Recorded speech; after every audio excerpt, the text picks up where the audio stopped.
오늘 말씀은 잠언서 6장 17절로부터 19절까지의 말씀을 보도록 하겠습니다.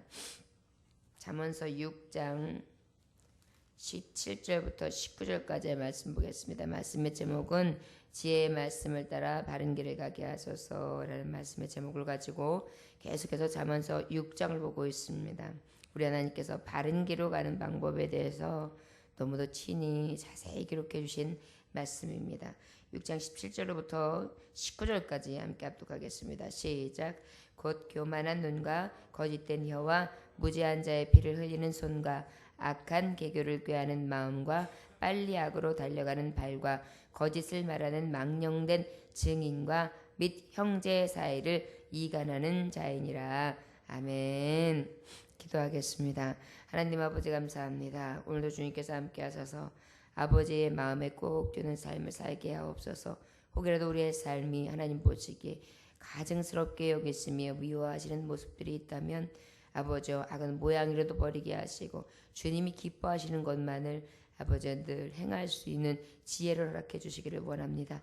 말씀을 들었다는 우리를 점검하게 하셔서 늘 우리를 바르게 행하게 하시며 주님 보시기에 가한 하나님 보시기에 가장 아름다운 선을 행하는 자들 될 수 있도록 우리를 붙들어 주옵소서. 감사드리며 살아서 역사하시는 주 예수 그리스도의 이름으로 기도 올렸나이다.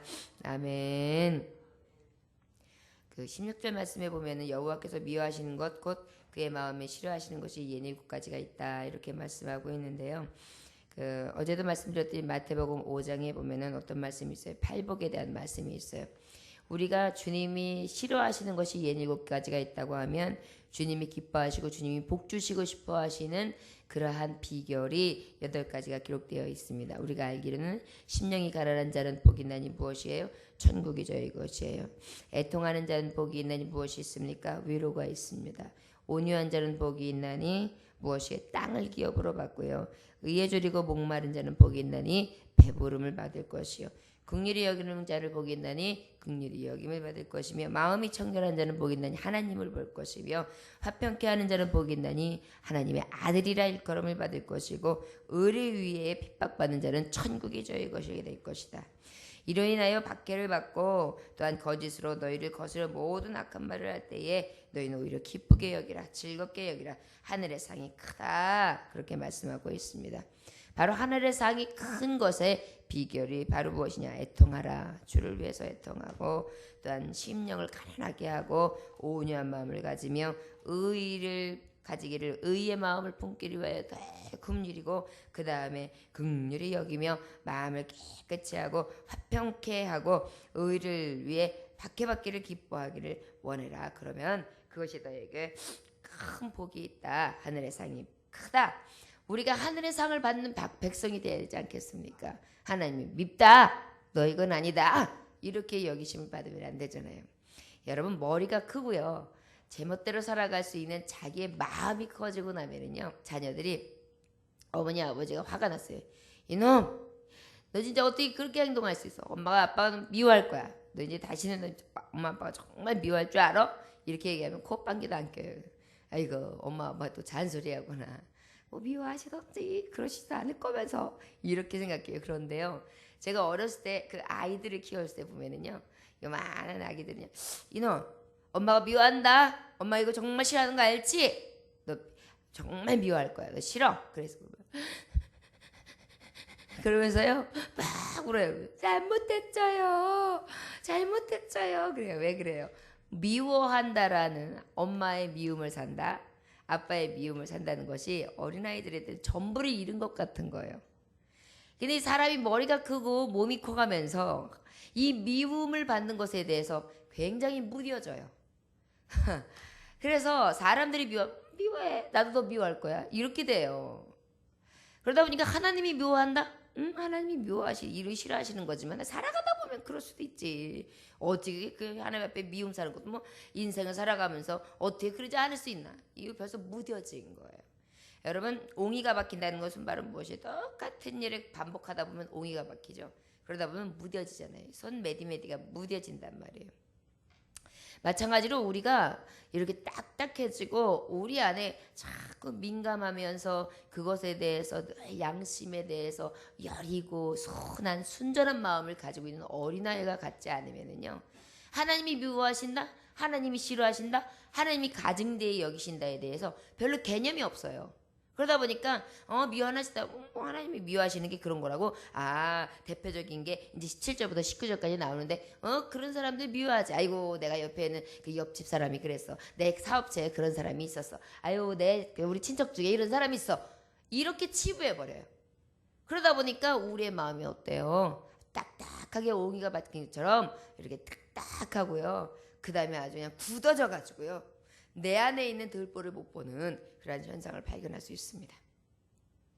우리가 어린아이처럼 민감해서요, 아버지 미워하시면 어떡해, 아버지 잘못했어요, 저 돌이키게 해주세요 그래가지고 아주 큰일 만난 것처럼 설교 우는 그런 어린아이와 같은 마음이 우리에게 있어지기를 주 예수 이름으로 축원합니다. 그래서 주님이 아마도 그랬나 봐요. 어린아이와 같지 않으면 결단코 천국에 올 자가 없다. 그래서 아마 그러신 것 같습니다. 자녀들도요, 만약에 부모님이 이렇게 연세가 들고 이렇게 자랐는데 그러면 되겠니? 실망이다, 그러지 말거라, 이렇게 얘기하면 우리 엄마 실망? 아우, 그러지 말아야지 되는데 우리 엄마를 어떻게 키웠는데, 이런 마음이 막 이렇게 막 오면, 괴로우면 엄마가 기쁘시게 하려고 굉장히 애를 쓸 거예요. 근데 그런 마음이 딱 사라져. 아이고, 우리 엄마도 또 이제 자살이 시작이다, 아이고 피해야지, 또 아이고 됐어, 알았어, 그만하세요, 이렇게 된단 말이에요. 왜 그래요? 그만큼 무뎌지는 거예요. 여러분, 우리의 삶 가운데에 도덕적인 것도 그렇지만 우리의 가장 여린 마음을 만드시는 그 성령께서 나에게 주시는 그 정말 그 민감함이, 민첩함이 우리 안에 늘 있어야 되는 줄 믿습니다. 17절의 말씀해 보니까 그러면 그 예열법까지 우리 하나님이 미워하는 게 뭔가, 우리의 모습에는 없는가 다시 한번 보기를 원합니다. 가만히 잘 살펴보면은 여기에 세 가지를 말씀하고 있어요. 교만한 눈과 거짓된 혀와 무지한 자의 피를 흘리는 손과, 이렇게 말씀하고 있어요. 교만한 눈은 바로 무엇이냐면요, 이 눈의 상태는요, 마음을 비유하고 있어요. 여러분, 눈이 교만한 사람이 있습니까? 마음이 교만하니까 눈이 교만한 거죠. 마음이 이만큼 높아 있으니까 눈이 교만한 거지, 눈 스스로 이렇게 교만한 눈을 뜰 수 있습니까? 이미 벌써 생각과 마음에서 교만함이 막 흘러 넘치니까 교만할 수 있는 거잖아요. 그러한 것들이 있다. 하나님이 싫어하는 게 교만한 눈이다. 교만한 마음을 너무너무 싫어한다. 이 마음의 상태가요, 교만으로 가득해요. 하나님은 그러한 사람을 미워하십니다. 아까도 말했듯이 어떤 말씀이 들을 때 미워한다, 하나님이 싫어한다, 그러면은 하나님 싫어하시면 어떡해요? 그러면서 딱 내려앉는 어린아이 같은 겸손이 있어야 되는데 그저 고개를 빳빳이 들고 그럴 수도 있지. 미워하셔? 이런 거 미워하는구나. 하나님은 그런 분이시네. 하나님은 공의 하나님이야, 성결한 하나님이야, 의의 하나님이지. 그렇지, 나도 알고 있지. 알고 있어요. 근데 나하고 무슨 관계가 있느냐고요. 그 의로우신 하나님, 공의로우신 하나님, 성결하신 하나님, 나에게 왜 이 말씀을 주시겠어요? 하나님이 교만한 사람을 미워하신다는 거예요. 우리 하나님 마음에 들어야지 어떻게 미움을 당해야 되겠습니까? 그 아버지를 기쁘시게 할 수 있는 저와 여러분들이 되시기 원합니다. 또 미워하는 게 무엇이냐, 여기 말씀해 보니까 거짓된 혀예요. 거짓된 혀. 말씀해 보면은 거짓말에 대해서 얘기했는데 계시록 21장 8절에 보면 뭐라고 기록되어 있느냐, 거짓말하는 모든 자들은 불과 유황으로 타는 못에 던지리니 이것이 둘째 사망이니라 그랬어요. 거짓말하는 자는요, 이 불과 그 유황에 던짐을 받는 둘째 사망에 이른다는 것입니다. 그러니까 결국 우리 하나님 거짓말하는 사람 되게 싫어하는 것이에요. 그런데요, 참 신기해요. 제가 어렸을 때부터 이렇게 보면은요, 거짓말은요, 한 번 하면은요 아주 능수능란해져요. 한 번 하기가 어렵죠. 거짓말 한 번 하기가 어렵죠. 하고 나면요 능수능란, 별로요 양심에 가책도 없다니까요.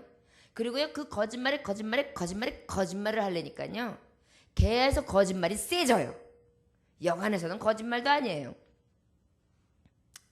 그렇기 때문에 우리 안에 이 거짓된 혀가 들어오기 시작하면은요 늘 왜곡되고요, 또 다른 사람을 속여서 파멸에 이르게 하는 아주 굉장히 하나님이 가증되이 여기시고 미워하시는지를 하게 되는 것입니다. 여러분, 우리의 마음이나 우리의 마음속의 교만이나 우리 입에서 이 나오는 혀의 거짓된 것, 우리 하나님이 미워하시는 것을 알아요. 내가 만약에 어떠한 상황 때에 변명하기 위해서 거짓말이 딱 나온다 그러면 그냥 그때 변명 안 하면 돼요. 그냥 입을 딱 닫아서 주여. 그리고 가만히 있어요.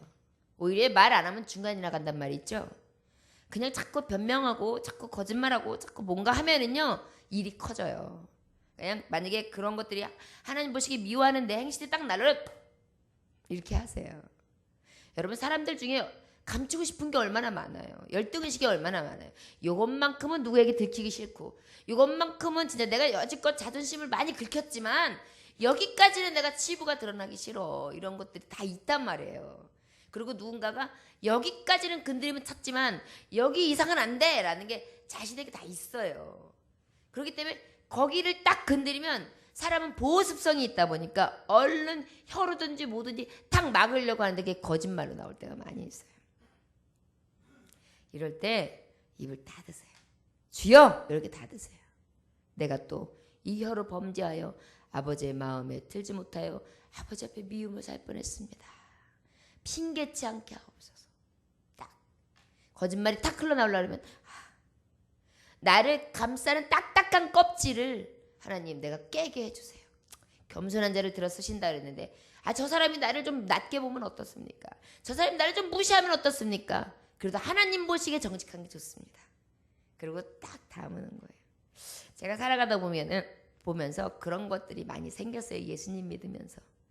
그 예수님을 오래 어렸을 때부터 믿었지만요. 그 믿은 그때부터 예수님을 영접하고 예수님을 늘 생각하는 그때부터 어떤 게 생겼느냐면은 거짓말을 시키면은 양심의 가책이 오잖아요.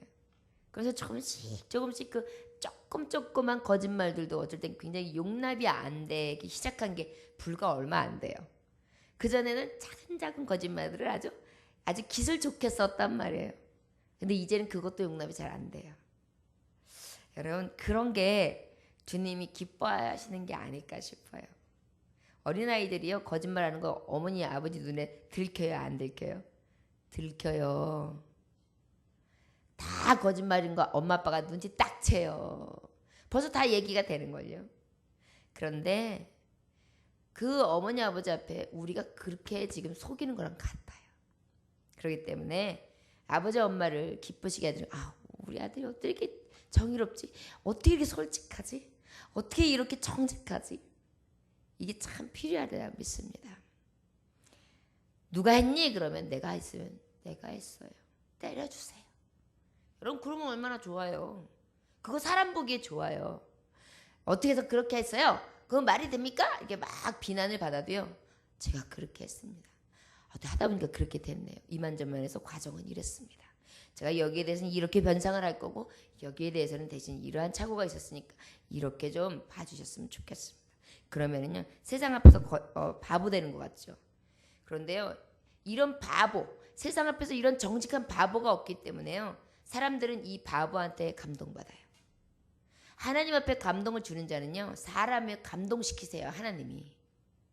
그래서 그 정직함을 통해서 하나님이 부으십니다. 제가 알고 있는 사람들은요 이렇게 보면 그 정직함을 통하여 높이시는 경우가 참 많아요. 제가 아주 가까이 아는 지인이 있는데 지금 굉장히 CEO의 대표를 하고 있어요. 그러다 보니까 그 올라서는 순간순간 얼마나 비리에 있을 수 있겠어요. 이렇게 촌지도 줄 수 있고 사람들이 이렇게 뇌물도 줄 수 있잖아요. 그런데 그의 형님이 뭐라 그랬냐면 너는 절대 뇌물 받지 마라. 너는 그런 거 절대 받지 말고 정직하게 떳떳하게 살아라. 그런 거 받아가지고 네가 괜히 그걸로 인해서 올무에 삼을 필요가 없다. 그렇게 얘기해요. 그 말을 굉장히 가다듬어둔 거 그렇게 살았다는 거예요. 그러다 보니까 잘은 몰라요. 처음에 밑바닥으로 시작할 때는 몰랐지만 가면 갈수록 사람들이 보이기 시작해요. 이 사람은 정직한 사람, 이 사람은 틀림없는 사람. 그리고 이 사람은 뇌물이나 이런 걸로 통하는 사람이 아니라 정말 괜찮은 사람. 그러다 보니까 그 사람이 사람을 세움으로 말미암아 CEO까지 올라갔어요. 그리고 지금도 보면 정직하려고 굉장히 애를 쓰고 여관에서는 그러한 것들을 타협하거나 그러지 않는 그러한 것을 통해서 지금은 만나는 그러니까 세상의 급으로 봤을 때 정치계나 경제계에서 최고의 인물들과 만나는데 그들한테도 인정을 받아요. 정직하다고. 그래서 내가 그 지인한테 그렇게 얘기해서 선포했어요. 몇 년 전에. 아마 우리 교회, 우리나라에서 굉장히 손꼽히는 사람으로 뽑힘을 받을 겁니다. 제가 그렇게까지 굉장히 축복을 비르는 그런 분이 있어요. 얼마나 아름답습니까? 여러분, 어떻게 보면 순간은 크리스찬 바보일 수 있어요. 그런데 그 크리스찬 바보가 멀리 보면은 진정한 최고를 만듭니다. 우리가 보면은 다니엘이 그랬고요. 요셉이 그랬고요. 저들은 정직했어요. 그리고 순전했어요. 하나님 모시기에 가했어요. 하루에 3번씩 문을 열고 기도했다는 것은요. 엄청나게 정결하게 산 거예요. 성결하게 산 거예요. 그들이요. 세상 보기에는 바보예요. 왕이 먹는 진미도 안 먹죠. 그 다음에 왕들이 함께하는 띵까띵까 하는 거에 안 참여하지요. 귀족들과 같이 놀지도 않지요. 그러면서 하나님만 바라보죠. 얼마나 꽉 막힌 삶을 살아가는 거예요. 그런데 세상의 바보인 크리스찬이 결국에 후일에는 어떻게 됐습니까? 하나님이 높이시잖아요. 우리 어쩌기 보면 지금 순간에 여러분들이 인정받지 못합니까? 그러나 하나님 보시기에 선한 자, 거짓이 없는 자, 정의롭고 공의로운 자는 하나님이 높이시는 줄 믿습니다. 그리고 주님이 또 싫어하는 자가 있는데 바로 무엇이냐? 그 무지한 자의 피를 흘리는 손과 그랬어요. 여러분 손이 무엇해야 돼요? 섬기고 우리 어머니들 진 자리 마른 자리 가라 넣으시며 손발이 다 닳도록 고생하시네. 하늘 아래 그 무엇이 높다리요 어머님의 은혜는 한이 없어라. 왜요?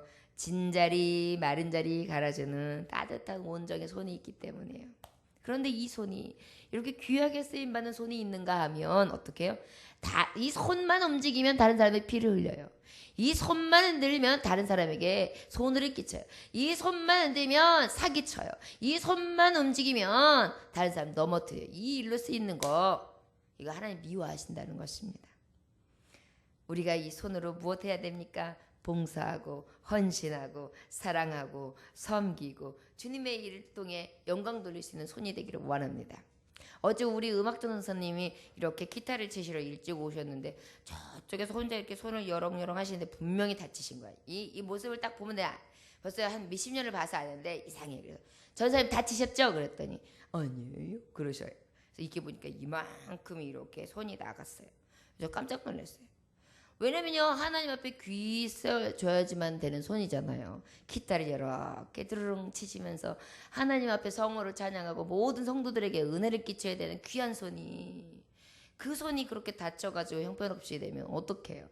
그래가지고 이렇게 제가 약을 발라드리고 데일밴드를 발라드렸는데 여러분 이 손이 그렇게 귀하게 쓰임받아야 돼요. 막 쓰임받을 손이 아니에요. 그래서 내가 전 선생님한테 이 손 절대 다치시면 안 된다고 그렇게 말씀드렸어요. 여러분 우리가 사나 죽으나 주를 위해 먹든지 마시든지 살아야 되는데요. 내가 하나님 앞에 쓰임받는 이 손이 얼마나 귀해요. 이 몸이 얼마나 귀해요. 하나님 앞에 헌신하시는 이 순간까지는 건강해야죠. 여러분 건강을 위해서도 기도하는데 그 이유가 딱 한 가지인 거예요. 하나님께 영광. 여러분 내 손이나 내 발이 하나님의 영광과 조만큼 떨어져서 하는 삶이 아니라 정말 하나님이 미워하시는 손으로 쓰임받는 것이 아니라 하나님이 기뻐하시는 손으로 쓰임받을 수 있는 저와 여러분들 되시기를 원합니다. 18절에 보니까 악한 계교를 꾀하는 마음과 빨리 악으로 달려가는 발과 여기 보니까 계교는 뭐냐면요 요리조리 헤아려보고 생각해가지고요 낸 잔꾀를 얘기해요. 요리조리 헤아려보고요 이렇게 저렇게 생각해서 만들어낸 잔꾀를 만들어서 계교라 그래요.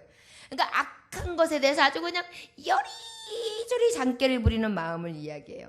잠언서 6장 14절에 보니까 그의 마음에 패역을 품으며 항상 악을 꾀하여 다툼을 일으키는 자라. 제가 아는 사람들을 보면은요, 아는 그 지인 중에 한 사람을 보면은요, 어쩜 그렇게 머리가 잘 돌아가는지 몰라요. 기가 막혀요. 이 사람하고 기가 막히게 이간질을 시켜요. 그 다음에 말만 하면 내 편을 든 것 같은데 싹 뒤돌아보면 내 편이 아니야. 그리고 그 다음에 아주 능수능란하게 아주 사람을 싹 호려가지고 팍 떨어뜨려요. 아주 기가 막혀요. 그리고 자기는 아주 천사가 되어 있어요. 아주 미치고 팔딱 뛰어요. 제가 그래가지고 정말 옛날에는 제가 열일 때는 너무 많이 울었어요. 너무너무 억울해가지고. 가까이에서 그러니까 굉장히 견디기 힘들더라고요. 불보도 뻔하고 나는 아닌데 막 미치겠는데 그렇다고 말을 해도요 주변 사람들이 안 믿어요. 착하다는 거예요 그 사람은. 그럼 나는 뭐예요? 나쁘다는 거 아니에요. 아주 미치겠는 거예요. 나만 아는 거예요. 하나님만 아는 거예요. 그래서 베개를 얼마나 제가 적시면서 울었는지 몰라요. 그게 악한 거예요. 아주 그냥 아주 능수능란한 사람이 있어요. 다른 사람이 다 몰라볼 정도로. 근데요 사람들이 그거를 알아차려도요 완전 사람들 사이에서 이렇게 저렇게 능수능란하게 요리를 하니까요 그걸 알아도 사람들은 관계를 잘 갖더라고요. 저는 잘 관계를 갖는 이유가 있어요. 나중에는요 하나님이 긍휼한 마음을 주시더라고요. 아이고 저렇게 사는 마음은 어떨까. 그래 주님은 죽기까지 사랑하셨는데 오히려 불쌍히 여기고 더 사랑하고 감싸줘야지. 아이고 저 자꾸 승부는 게 아니라 그냥 웬만하면 눈 감아줘야지. 저 삶이 얼마나 폭폭하겠나. 하나님 다 하시는데 저 가증스러움이 얼마나 가증됨인지 스스로 모르고 자꾸 저렇게 행동하는 건 어떡하나 싶으니까요. 그냥 이제는 오히려 불쌍한 마음이 드니까 그냥 그런가 보다 해요. 그리고 그냥 그랬으면 그런 일들이 똑같이 벌어지면 원래 그런 분이니까 이렇게 되었어요. 안 변하더라고요. 안 변해요. 빨리 악으로 달려가는 발과 여러분 아주 악으로 달려가는 데는 빨리 기가 막혀요. 동네에서도 요즘에는 이웃들하고 별로 이렇게 관계가 그러지 않습니다만은 옛날에 저 어렸을 때의 어머니 세대들을 보면은 어저께도 우리 요 앞에 시내가 흘러서 내가 얘기했지만 야 거기서 빨래하면 재밌겠네요 그랬어요. 그런데 빨래터 가잖아요. 그러면 옆집에 어저께 부부싸움 한 얘기서부터 쫙 얘기하는 그런데 그 얘기를 딱 하고 나면은 쫙 듣고 있다가요. 그거를 이제 이딴만하게 만들어가지고 속사포처럼 싸고 다니는 그런 아줌마들이 있어요. 그럼 그 아줌마 때문에 없는 싸움도 생겨요. 그랬다며? 누구 엄마 그랬다며? 나와봐! 이래가지고 막 굉장히 큰 싸움이 되는 경우가 있어요. 하여튼 말 전하는 게 왜 이렇게 빨라지는지 몰라요. 습성 중에요. 선한 것도 우리가 입을 낼 때 이거 진짜 귀하다 싶으면 우리 전도사님은 이래요. 우리 목사님은 이래요. 우리 교회는요 이렇게 보배로운 분들이 있어요. 이런 말을 하는 사람이 있으면 얼마나 좋겠어요. 그런데 어머 글쎄 우리 전도사님 아유 글쎄 이랬다. 우리 목사님이 글쎄 이랬다니까. 이런 걸로 빠른 사람이 있어요. 우리 교회는 그런 사람이 없어요. 다행히도. 그런데 우리가 보면 그래요. 악으로 가는데 왜 이렇게 빨라지는지 몰라요. 여러분들이 하나님 미워하시는 거예요. 우리 마음에요 자꾸 이런 마음이 일어나면요 예수님 앞에 기도합시다. 하나님 또 하나님 미워하는 짓만 골라서 하려고 내 발을 그렇게 나쁜 것으로 쓰려고 애를 씁니다. 그리고 요즘에 젊은이들이 얼마나 악으로 달려가는 게 빠릅니까. 저희가 그 자녀가 있잖아요. 자녀가 있으면 어떤 자녀는 그냥 꼼짝도 안 하고 그냥 하나님이 아닌 거는 그냥 무조건 딱 안 가는 자녀가 있어요. 근데 어떤 자녀는요 하나님 앞에 할 건 다 해요. 그런데 또 친구들하고 모임 중에 노는 것도 웬만큼 이렇게 하나님 보시기에 크게 범죄하지 않는 것이면 잘 이렇게 섭렵하면서 이렇게 지내는 자녀들도 있어요. 그런데 제가 이렇게 보면 우리 하나님도 그렇게 다양하게 보시겠구나. 하나님 뜻에 그냥 딱 정해가지고 그냥 고지식하게 말씀만 확 잡고 가는 자녀도 있고 딱 하나님 앞에 마음에 드는 거는 하지만 요렇게 섭렵하면서 다니는 정말 타협하면서 다니는 자녀들도 있고요. 하여튼 하나님 앞에 교회는 오는데 악한 짓은 다 하는 자녀도 있고 아마 여러 가지 모습이 있겠죠. 여러분 그 중에서요 어떤 자녀가 하나님 가장 기쁘시게 하냐면요 마음을 정해서 늘 변함없이 정말 하나님 미워하시는 가증된 일이 아니라 가장 기뻐하는 일만을 하는 하나님의 종들을 사랑하시고 또한 즐거워하시는 줄 믿습니다. 이제 마지막으로 19절에 뭐라고 이제 정리하고 있느냐. 거짓을 말하는 망령된 증인과 형제 사이를 이간하는 자를 미워하신다는 거예요. 망령된 증인이 바로 무엇이냐면 진실을 흐리고요. 그 말이나 행동이요 정상에서 벗어나는 걸 얘기해요. 진실을 흐려놔요. 그리고 행동이나 이러한 것들을 다 벗어나게 만들어요. 이래가지고 아주 망령되게 만드는 사람이 있어요. 보면 참 그게 마음의 습성이 있는 분들이 진짜 있어요. 이거는요 어떤 걸 말하냐면 여기서 망령된 증인이라는 것은 거짓의 호흡이라는 문자적인 의미가 있어요. 거짓을 호흡하는 거짓 증인. 여러분 숨을 쉬지 않으면 못 살잖아요. 이 사람은 거짓말을 하지 않으면 못 사는 거예요. 그래가지고 그냥 말만 하면 거짓말이고 말만 하면 호리는 말이고 말만 하면 모든 진실을 흐려놔. 뭐가 진실이고 뭐가 거짓인지 모르게 말하는 사람이 있어요. 행동하는 사람이 있어요. 저 사람 도대체 어떤 게 진실이야? 저 사람 진짜 모습이 도대체 뭐야? 그래가지고 헛갈리는 사람. 여러분 믿음 생활도요. 저 사람이 진짜 믿음이 있는 사람이 없는 사람이 도대체 모르겠어. 이런 사람이 있고요. 아, 저 사람은 참 믿음으로 딱 진실해. 신실해. 딱 보이는 사람이 있어요. 근데 도대체 흑과 백을 몰라. 회색 분자야. 그래가지고 딱 보면 이 사람이 마음이 정해져 있는데 아닌지 헷갈려. 이 사람이 하나님의 사람인지 아닌지도 헷갈려. 여러분 이런 망령된 증인 하나님 미워하세요. 우리는요 분명해야 돼요. 진리에 대해서 분명해야 되고요. 진실에 대해서 확실해야 되고요. 내 행동이요 정상에서 벗어나는 것이 아니라 내 행동이요 늘 정의로워야 돼요. 사실은요. 누가 봐도 한번 우리 권사님한테 물어봐. 우리 권사님은 확실하니까. 교회에서도 이렇게 돼야 돼요. 우리가요 너무 흐릿하게 살아요. 크리스찬이 요즘에. 그러다 보니까 크리스찬이 빛이 안 되는 거예요. 덕이 안 되는 거예요. 소금이 안 되는 거예요. 그냥 좋자 그냥 너 좋은 게 좋은 거야. 여러분 좋은 게 좋은 거예요? 그러면 뭐 세상에 타협하게 세상 쫓아가게요? 아니에요. 의와 선은요 선과 악은요 딱 분별해야 돼요. 타협할 수 있는 게 아니에요. 마지막으로 형제 사이를 이간하는 자이니라 그랬어요. 형제 사이를 이간한다. 이거는 이간하는 건 뭐냐면 다툼과 분쟁을 나타내는 자예요. 아주 다투게 만들고요. 분쟁을 주는 자예요. 우리 예수 그리스도는 화목제로 죽으셨잖아요. 하나님과 사람 사이에 막힌 담을 허셨고 인간과 인간 사이에 사랑할 수 없는 담을 허셔서 예수 그리스도의 보혈로 십자가의 구속의 은혜로 사랑으로 호흡하게 하시고 사랑으로 교통하게 하셨단 말이에요. 그게 예수님의 뜻이에요. 그런데 악한 자 미움을 받을 자는요 어떻게 하느냐? 지금 말씀하신 것처럼 이간에서 찢어놔요. 두 사람 사이를요 어떻게 하느냐? 중간에서 딱 해가지고 서로 멀리하게 만드는 거예요.